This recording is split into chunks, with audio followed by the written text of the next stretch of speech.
में परम पूज्य स्वामी जी यहाँ उपस्थित हैं। मैं परम पूज्य स्वामी जी से निवेदन करता हूँ कि वे हमारा मार्गदर्शन करें। परम श्रद्धेय स्वामी जी।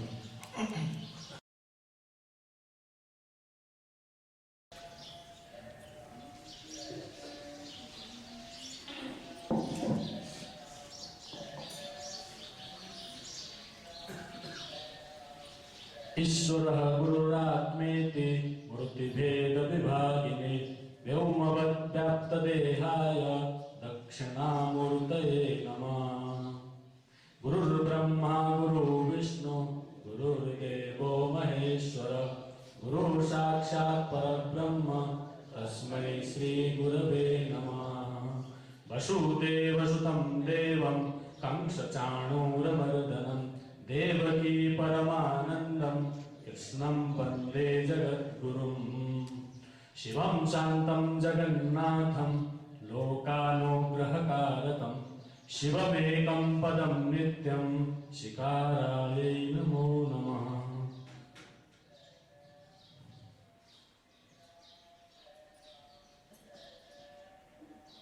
हमारे सभी शास्त्रों में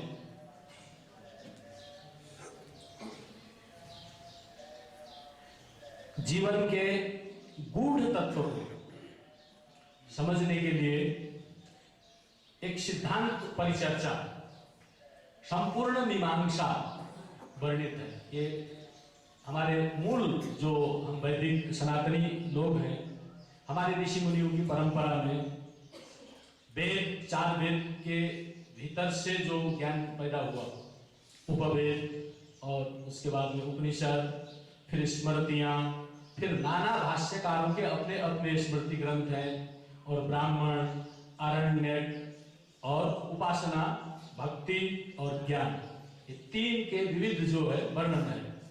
वेद का पूरा जो ज्ञान है उसको हम तीन हिस्से में बांटते हैं, ज्ञान योग, भक्ति योग, कर्म योग। वेद में 1,00,000 मंत्र है, चार वेद में। तो 1,00,000 मंत्र को ये कर्म विज्ञान, उसमें 80,000 मंत्र है। उपासना विज्ञान 16,000 मंत्र है।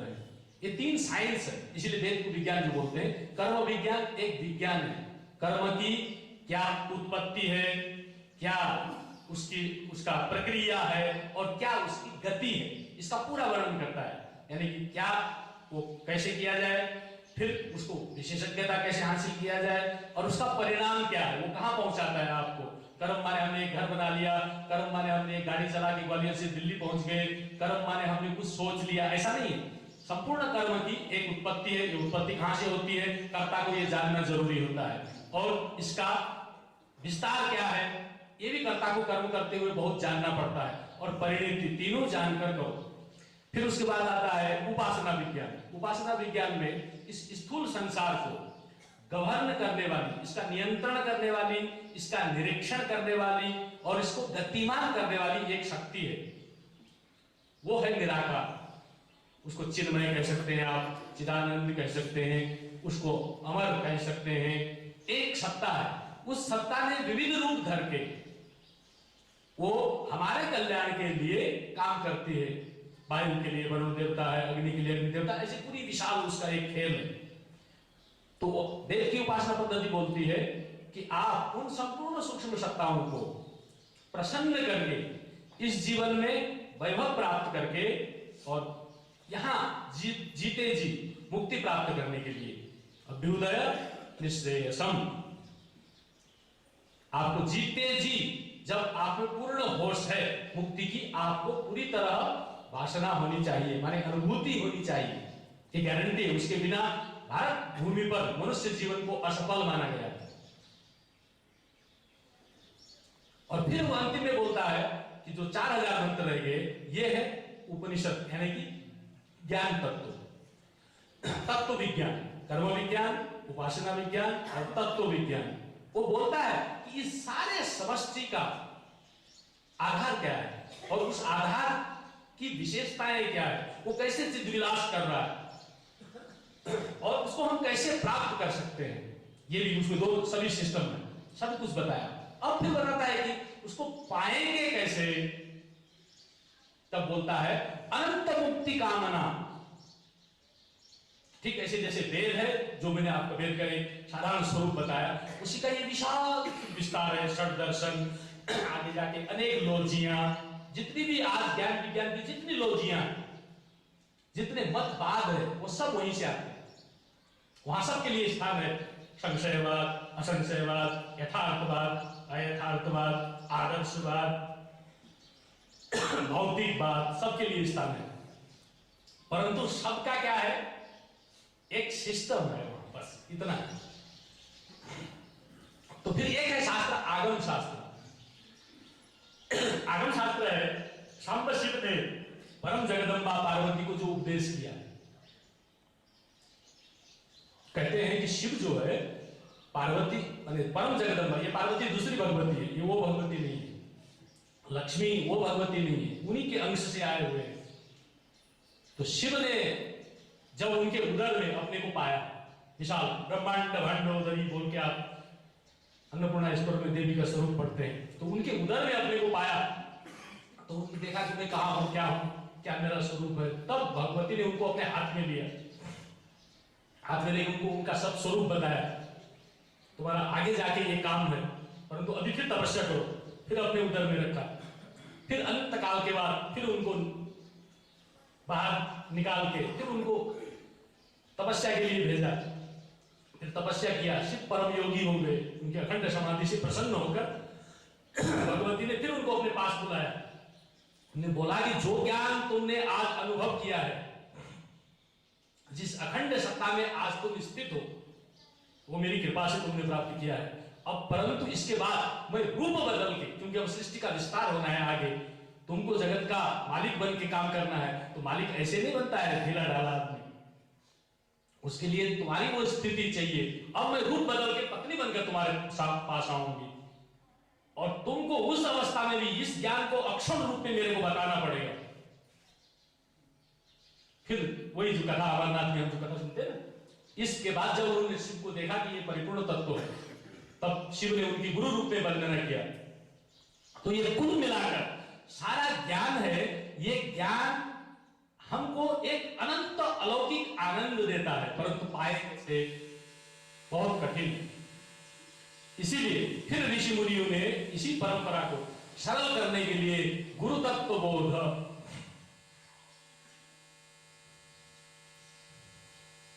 गुरु के श्रीमुख से ज्ञान को सुनने की परंपरा बनाई। परंतु वो गुरु कौन? जिसने परम सत्ता को अपने अंदर में धारण किया है, और उस परम सत्ता को धारण करने का आप उपदेश के द्वारा कर सकते हैं। आप ज्ञानी हो, किसी पंडित के घर में आपके जन्म हुआ है, आपको भाग्य से कोई सत्संग पाया है, आप वहां की चर्चा से मेरे को मुक्त होना है ऐसी भावना भी बना सकते हो।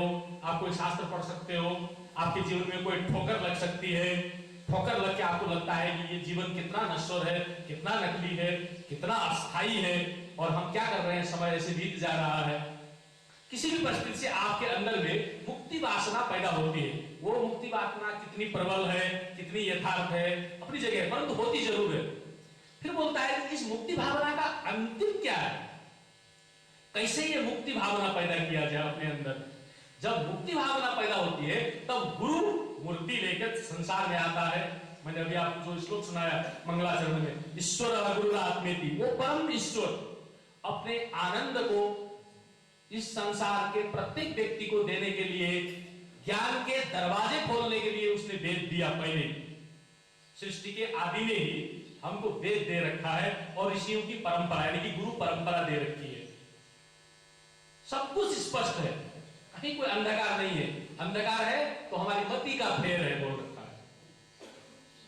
क्या करें, मनुष्य की मति का फेर होता है। ये मति के फेर से इतनी बड़ी ठोकरें खानी पड़ती है, जो ये पूरी ह्यूमन सिविलाइजेशन में हम पढ़ते हैं लाखों करोड़ों वर्ष के इतिहास में, कि मनुष्य की मति के फेर के कारण क्या क्या नहीं हुआ, कैसे कैसे युद्ध हुए देवासुर संग्राम में, छोटी सी बात को न समझने के कारण क्या क्या हो गया। और इसी में से मनुष्य चल रहा है। इसी ये जीवन की यथार्थता है कि इस अत्यंत कंटकाकीर्ण मार्ग से ही हमको चलना है, और कोई रास्ता नहीं है।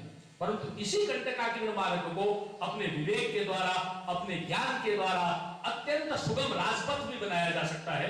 ये ज्ञान की परंपरा है। और ये ज्ञान की परंपरा जब हमारे अंदर में मुक्ति वासना पैदा होती है, ये मुक्ति वासना के लिए बोला है कि इतना ये अस्थिर, इतना ये नश्वर जो संसार है,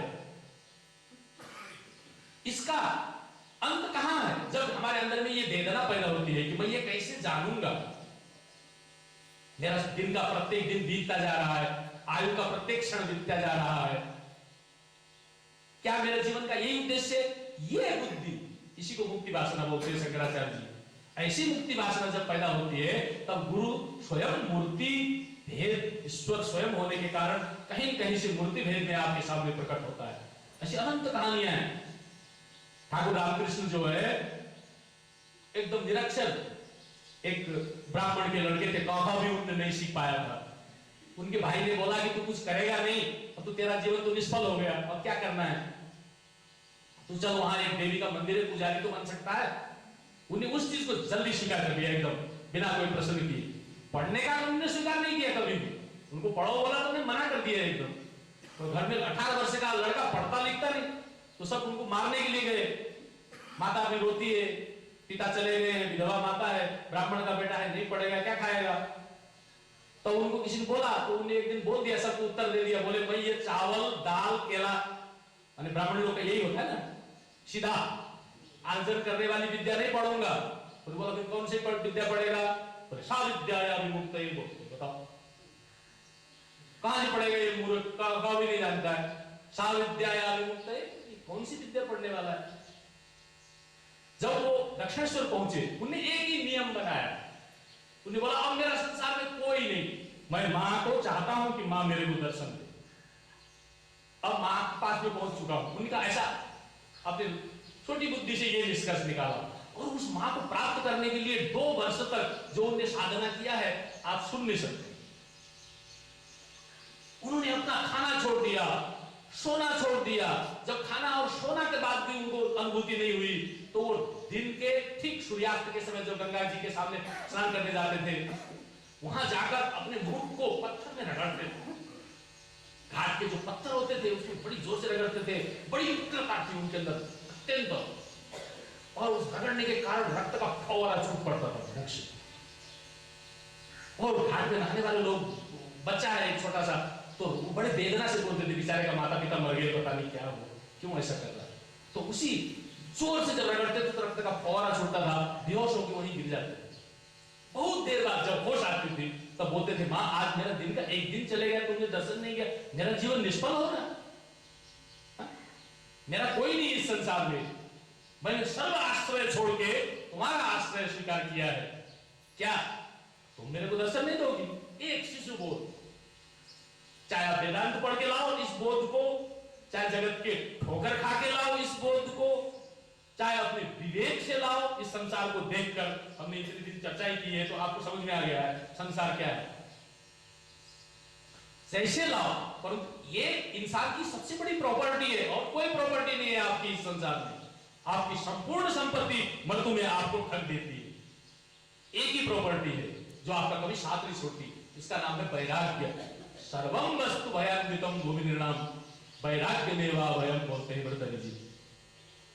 एक ही अभय है जो आपको आश्रय दे सकता है, जो आपको जीवन में एक छाहरी दे सकता है। तब रामकृष्ण ठाकुर ने जब ये क्रम चला, उसके बाद उनकी उग्रता अत्यंत ऊपर चली गई। उन्होंने बोला अब ये शरीर को नहीं रखना। तो एक दिन उन्होंने पूजा के बाद सारे लोग चले गए थे, अपने दरवाजे बंद किए, प्रकाश बंद किया, और उन्होंने मां को बोला, मां मैं जानता हूं, मैंने सुना था कि तुम चिन्मयी, साक्षात पराशक्ति, जगदम्बा, सबके ऊपर करुणा और कृपा करने वाली मां हो, ऐसा मैंने सुना था, किसी लोगों को बोला हुआ, उसीलिए मैंने तुम्हारा सहारा लिया था। मैं सोच रहा हूं कि तुम तो खाली पत्थर की मां। अब मेरा ये जीवन और शरीर रखने का मुझे अब कोई इरादा नहीं है, क्योंकि मैं तुम्हारे वो रूप को देखे बिना, मैं तुम्हारा वो स्नेह प्राप्त पाए बिना, ये दुनिया का दाल रोटी खाकर जीने वाला स्नेह का मेरे को कोई जरूरत नहीं। चलो अब तुम मैं माने, मैं तुम्हारा बेटा नहीं। आज यहीं पर कहानी खत्म। खड़ग उठा अपना सिर आप सोचो, ये मुक्ति कामना हमारी मुक्ति कामना रहती है ना, ये बीच में जाके फ्यूज हो जाती है।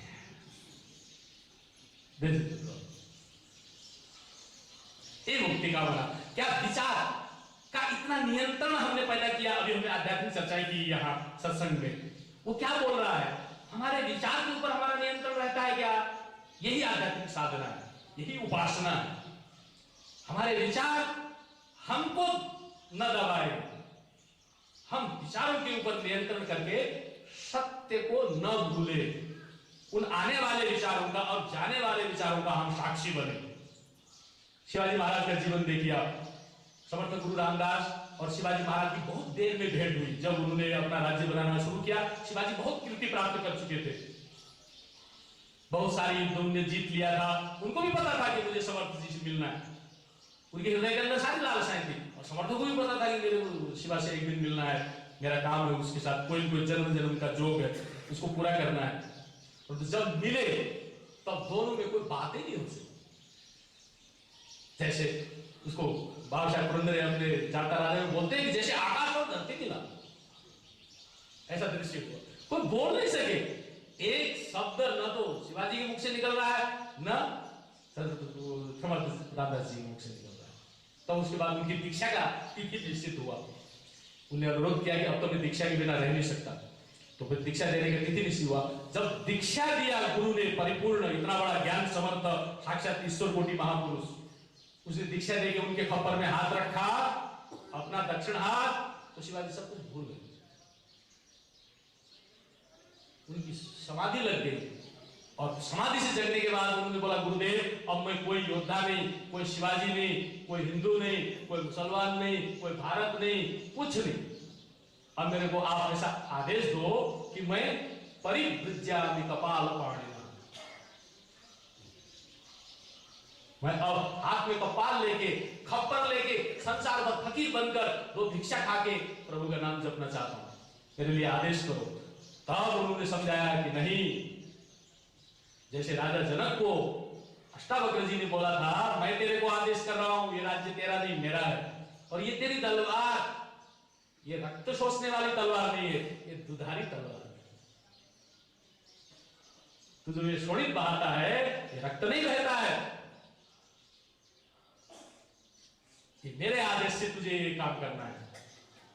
तो देखिए, गुरु और शिष्य का मिलन का मतलब होता है शिष्य की हृदय के अंदर में मुक्ति की कामना।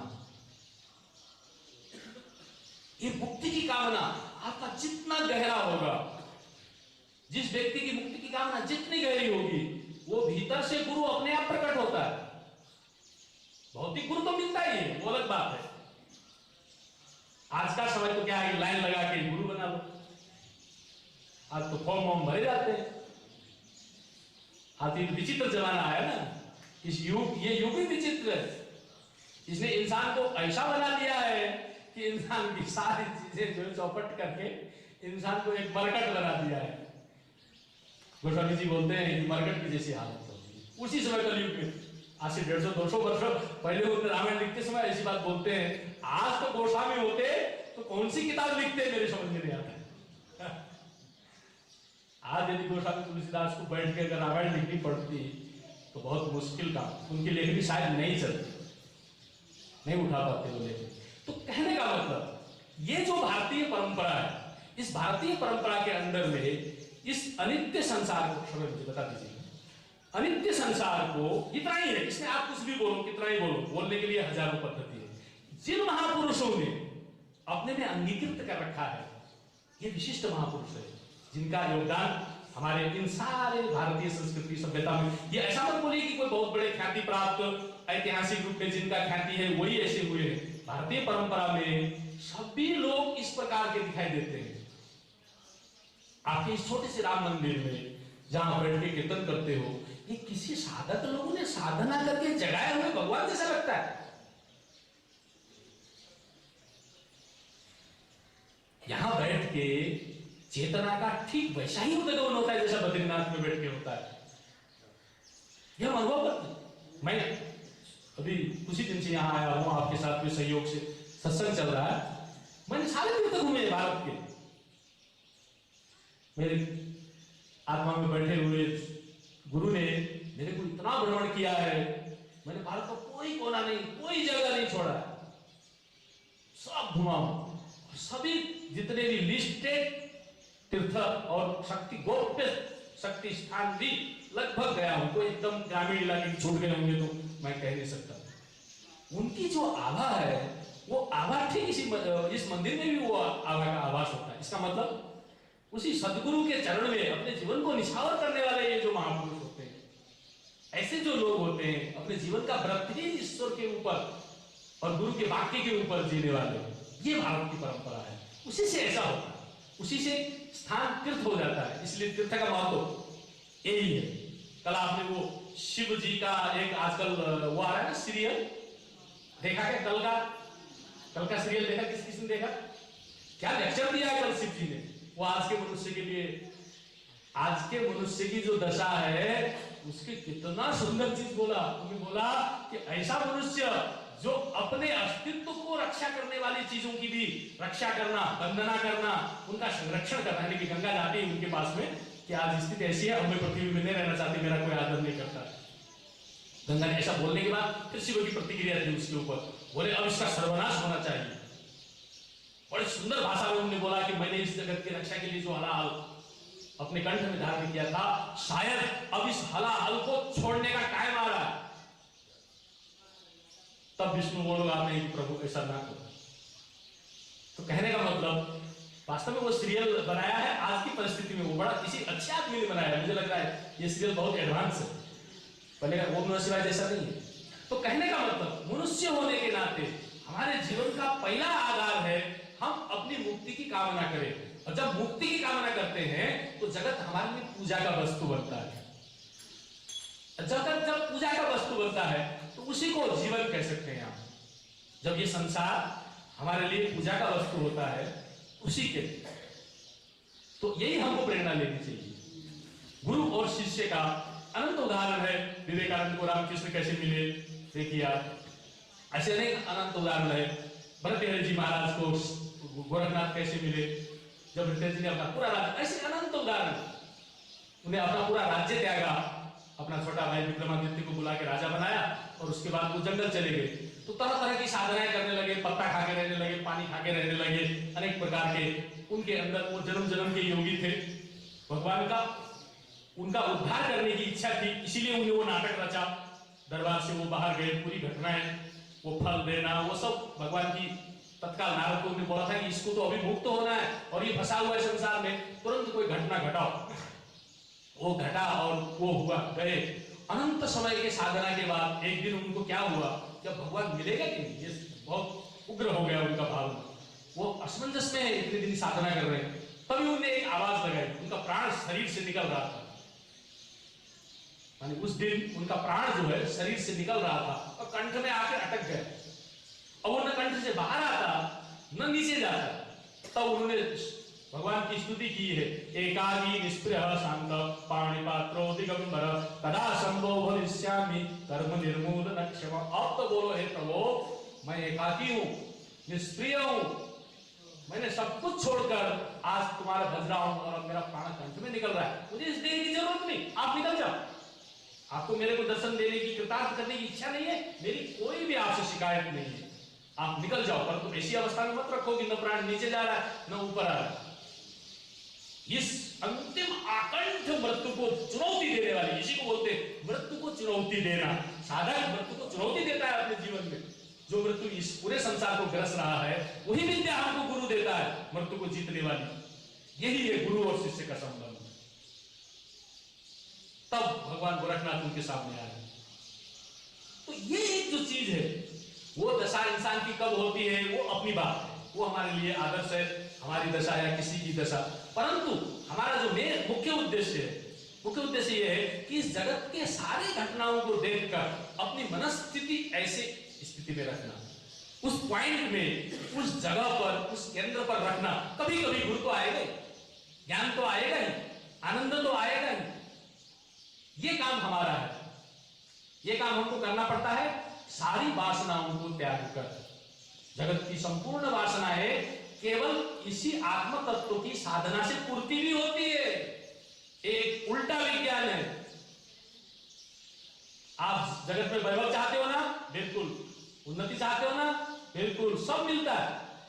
जब भगवान ध्रुव के सामने प्रकट हुए तो ध्रुव कुछ नहीं मांग रहा, उसे बोला प्रभु आप मिल गए, इससे बड़ा मेरे लिए कोई उपाय नहीं।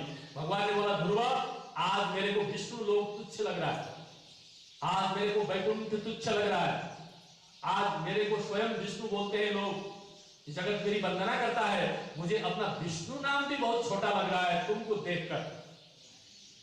ऐसा करो, कुछ तो मांगो, ऐसा नहीं चलेगा, कुछ मांगना पड़ेगा। आज मेरा हृदय अत्यंत उतला जा रहा है तुमको कुछ देने के लिए, तुमको मांगना पड़ेगा। उन्होंने बोला नहीं, मैं नहीं मांग सकता, हाथ जोड़ दिया। तब भगवान ने अपनी ओर से दिया, बोला कि ध्रुव जब तू नहीं मांग रहा है तो मेरे को तो देना ही, तू दिव्य 10,000 वर्ष राज्य करेगा और मरने के बाद में तू अमर ध्रुव लोक जाएगा। तो ध्रुव संसार छोड़ रहे थे, यमराज जी आए, अपना सिर नीचा किया, उन्होंने बोला प्रभु मेरे को भी कृतार्थ कर दो, मैं मारते मारते जो है मेरा नाम ही मारने वाला बन गया, आज मेरे को भी कृतार्थ कर दो, मेरा कोई भी कल्याण कौन करेगा, तो आप ही कर सकते हैं। यम के सिर में पांव रख के अपना ध्रुवलोक वैकुंठ भगवान से कुछ समय मिलके फिर अपना ध्रुवलोक में आज तक अमर है।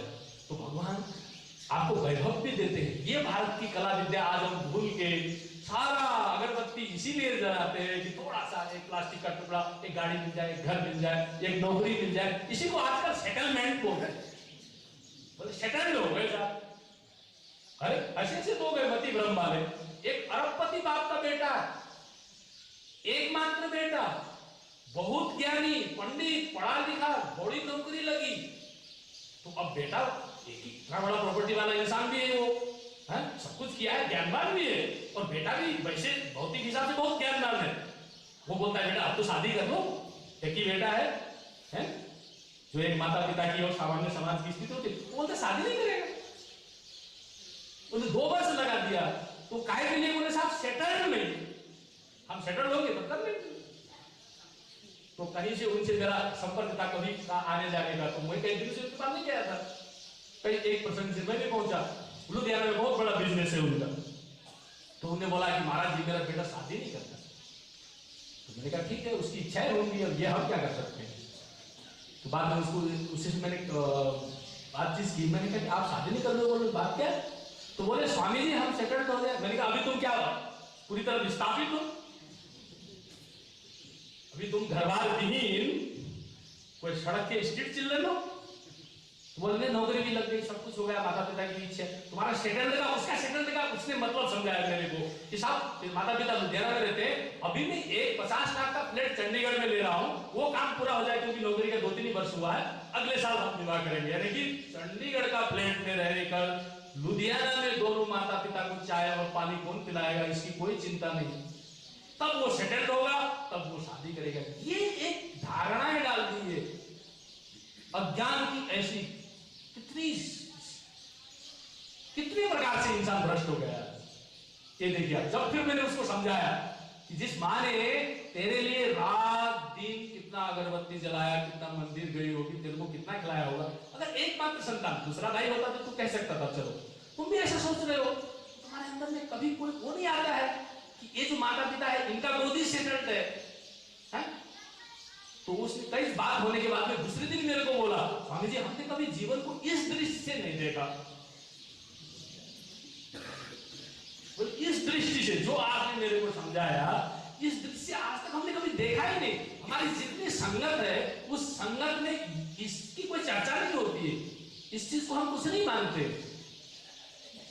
अब आप बोलिए, ये जो आपसी रिलेशन है, एक दूसरे के प्रति प्रेम है, समाज को धारण करता है, धर्म बोलते हैं। तो समाज को कैसे धारण करेगा? जब मनुष्य के अंदर में सद्विवेक, सद्ज्ञान और अपने को दूसरे की सेवा के लिए बलिदान करने का, दूसरे के कल्याण के लिए बलिदान करने का, अपना हित छोड़कर दूसरे का हित साधन करने का, ये जो पथ था जहां से इंसान अमृत को प्राप्त करता था, उस पथ को आज ऐसा बिगाड़ के जब ऐसे ज्ञान हो गए हैं, जब ऐसी मतियां हो गई है, तो कहने का मतलब ये गुरु ज्ञान का अभाव है।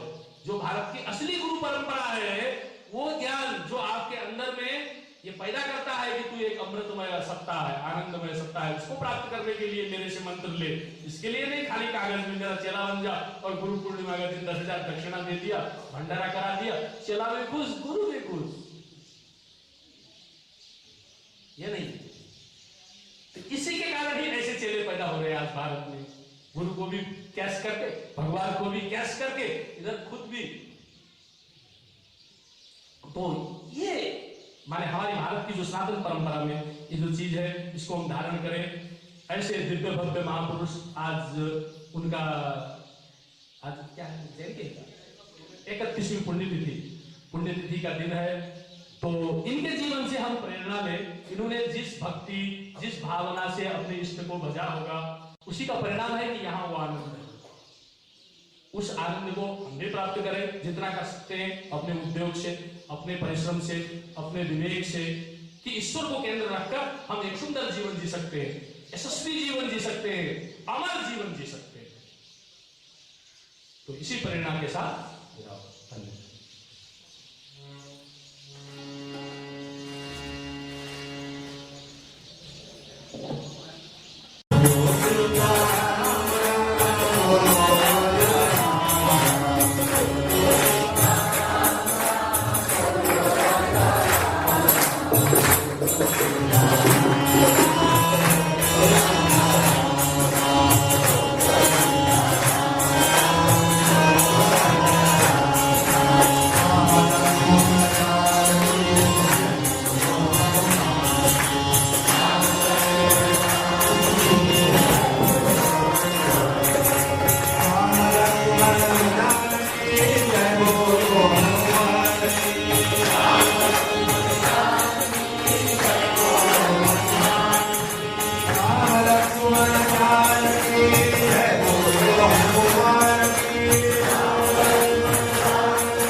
जय जय वीर जय